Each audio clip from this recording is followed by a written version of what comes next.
দিদিগুলো গরু নিয়ে বাসা যাচ্ছে। আসলে পাহাড়ের দিদিগুলো অনেক কষ্ট করে। পাহাড়ে জীবিকা নির্বাহ করা আসলে অনেক কষ্টকর। দেখেন দিদিগুলো আসলে প্রচুর কষ্ট করে পাহাড়ে। ফাইনালি আমরা চলে আসছি আলুটিলা পর্যটক কেন্দ্র। সামনে ডানে দেখতেছেন আলুটিলা পর্যটক কেন্দ্র। আমরা এখন প্রবেশ করব গেট দিয়ে।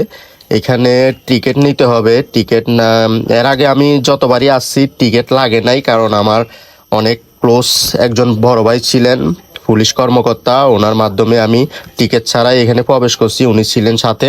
চলেন ভিতরে যাওয়া যাক।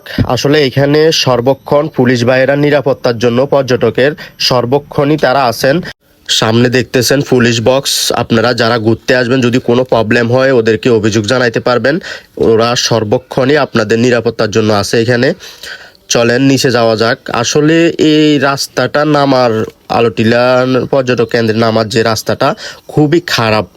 মানে এটা কেন কাজ করতেছে না আমি বুঝতেছি না।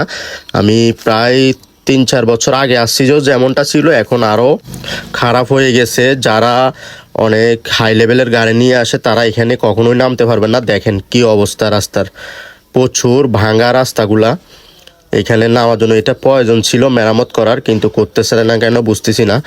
এখানে অনেকগুলা ছোট ছোট দোকান আছে।